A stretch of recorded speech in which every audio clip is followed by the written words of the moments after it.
दोस्तों, स्वागत है आपका हमारे यूट्यूब चैनल एडुएक्स पे। आज हम फिर से एक नई जजमेंट के साथ आए हैं, Lalita versus Vishwanath and others. यहाँ मैंने सुप्रीम कोर्ट रिकॉर्ड का साइटेशन कर दिया है। आज जो हमारा क्वेश्चन है वो ये है एफआईआर के कंटेंट से रिलेटेड। यहाँ अगर सवाल उठता है कि if the death of first informant before stepping into the witness box, the content of such FIR if can be proved through the evidence of investigating officer and read into the evidence. सवाल ये है कि जो informant है वो witness box में उसकी गवाही आने से पहले ही उसकी अगर मृत्यु हो जाती है तो क्या ऐसे एफआईआर का कंटेंट प्रूव किया जा सकता है इन्वेस्टिगेटिंग ऑफिसर के द्वारा बाय शोइंग एविडेंस। तो इसको आगे आज हम डिस्कस करेंगे वेरियस लैंडमार्क जजमेंट की लाइट में, जहाँ सबसे पहले हम स्टार्ट करते हैं दामोदर प्रसाद वर्सेस स्टेट ऑफ यूपी। यहाँ कहा गया है अगर इन्फॉर्मेंट डाइज हो जाता है तो FIR can be use as a substantive evidence.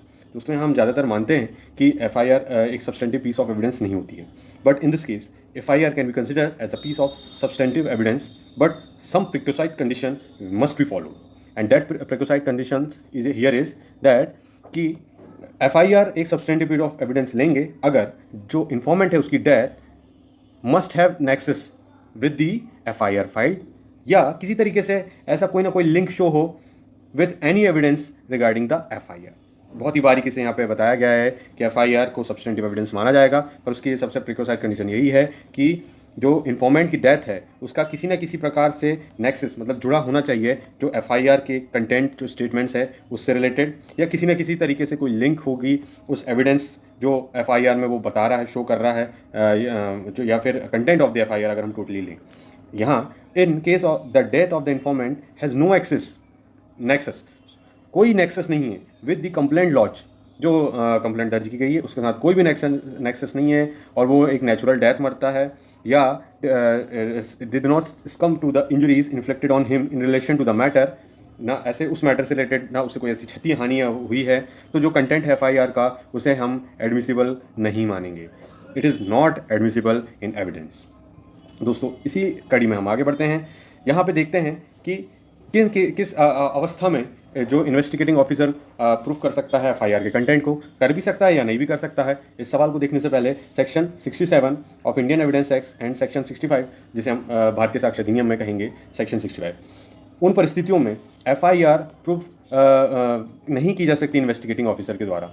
Investigating officer in the course of his deposition, उसे परमिट नहीं किया जाएगा कि वो एफआईआर का एग्जैक्ट कंटेंट को डिपोज करे जिससे वो एडमिसिबल हो जाए।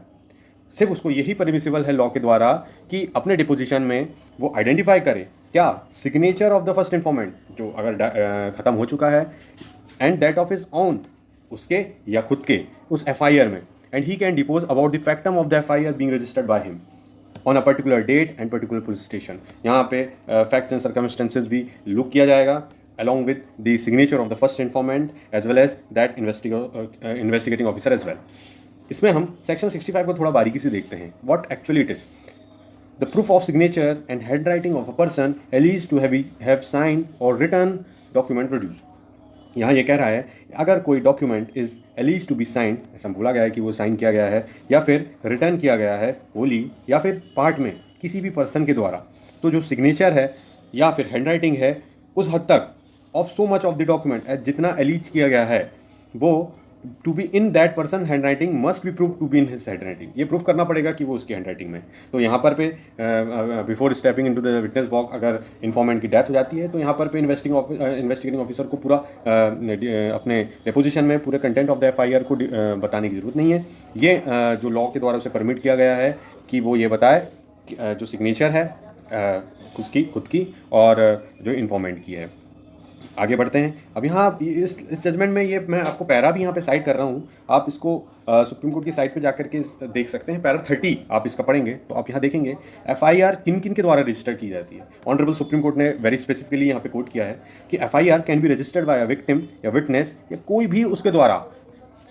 सबसे ज़्यादा इंपॉर्टेंट इसकी क्या एलिजिबिलिटी है कि उसे क्राइम की नॉलेज हो। The first information report is not by itself a substantial piece of evidence, जैसा हम पीछे देख चुके हैं, and the statement therein cannot be considered as an evidence, नहीं कर सकते आप उसको कंसिडर एक एविडेंस की तरह तब तक नहीं जब तक unless it is fall within the purview of section 32 of evidence act। अब दोस्तों जब भी आप ये मेरे लेक्चर देखें, आप अपने पास बेयर एक्ट जरूर रखें, और वहाँ पर जैसे ही मैं कोई सेक्शन कोट करूँ, यहाँ पे मैं मेंशन तो कर रहा हूँ, पर ये हमारा वीडियो लेंथी करता है, इसलिए आप बेयर एक्ट खोल के रखें। जैसे ही मैं किसी सेक्शन को कोट करूँगा, आपको सबसे पहले जाना है और वहाँ पर उसका हेडिंग रीड करना है। यहाँ सेक्शन 32 कहता है, cases in which statement of relevant fact by the person who is dead और can not be found is relevant. ये डाइंग डिक्लेरेशन की बात कर रहे हैं यहाँ पे। आगे देखते हैं किस केसेस में एफआईआर को एक सब्सटेंशियल पीस ऑफ एविडेंस माना जाएगा। ये बहुत इंपॉर्टेंट क्वेश्चन है, जनरली सिविल जज के इंटरव्यूज़ और अदर एग्जाम में भी पूछा जाता है। यहाँ पे मैंने आपको पैरा 31 कोट किया है, जो जजमेंट मैंने ऊपर साइड किया है, कि यहाँ बताया गया है कुछ केसेस में FIR can be used under section 32 of evidence act और अंडर सेक्शन 8। अब ये सेक्शन 8 क्या है? सेक्शन 6 हो गया है भारतीय साक्ष्य अधिनियम में। एफआईआर के द्वारा जब जो एफआईआर लिखवा रहा है उस समय उसके मन में क्या था, क्या परिस्थिति से वो अवगत था और उस फैक्ट एंड सर्कमस्टेंसेस के बारे में क्या जानता है, वो सब कुछ ही बहुत अच्छे तरीके से वो बता सकता है। तो उस पॉइंट ऑफ टाइम में what is the motive behind filing an FIR, what is his preparation, previous and subsequent conduct as well. तो यहाँ कहता है एनी फैक्ट, वो सारे फैक्ट रिलेवेंट हो जाएंगे। यहाँ रिलेवेंसी की बात हो रही है। एनी फैक्ट इज रिलेवेंट जो शो करते हैं या कॉन्स्टिट्यूट करते हैं व्हाट द मोटिव या preparation for any fact in issue और रिलेवेंट फैक्ट, यहाँ पर भी बताया। ठीक है, बहुत अच्छे तरीके से हम बारीक से इसको ब्रेक डाउन कर रहे हैं, तभी आप समझ पाएंगे कि क्या सेक्शन है। सारे सेक्शन को आप एक साथ ही नहीं पढ़ सकते, उसको थोड़ा तोड़िए और उससे अपना कंटेंट निकालिए। जैसे यहाँ पे मोटिव और प्रिपरेशन हमारा निकल के आ रहा है। ठीक है, अब दूसरा केस कहाँ देखते हैं जहाँ पर ये एफआईआर को एक सब्सटेंशियल पीस ऑफ एविडेंस माना जाएगा। The FIR can be used by defence in order to increase the credit of the person who launch the FIR. अब यहाँ पे आप सेक्शन 157 भारतीय साक्ष्य अधिनियम का पढ़ेंगे। यहाँ पे आप देखेंगे question by the party to his own witness. अब यहाँ पे एक्चुअली में ये सेक्शन क्या कहना चाह रहा है वो हम देखते हैं। यहाँ कह रहा है द कोर्ट में in his discretion permit the person who call a witness to put any question to him which might be put in the cross examination by the adverse party. देखिए यहाँ पर पे जो आपने एक टर्म सुना होगा जिसका है हॉस्टाइल विटनेस। ठीक है, यहाँ पे बताया गया है कि आप उस व्यक्ति का भी एग्जामिनेशन कर सकते हैं, क्रॉस एग्जामिन कर सकते हैं, जिसे परमिट किया गया। यहाँ देखिए एक और बात देखते हैं। द कोर्ट में इन इट्स डिस्क्रिशन परमिट कर सकता person who calls a witness, उस पर्सन को, जैसे कि प्रोसिक्यूशन इनिशिएट कर रहा है ट्रायल, तो वो उसका जो विटनेस है वो हॉस्टाइल हो गया, तो कोर्ट के डिस्क्रिशन से ये विटनेस के सामने क्वेश्चन वो पुट कर सकता है which might be put in cross examination by the adverse party.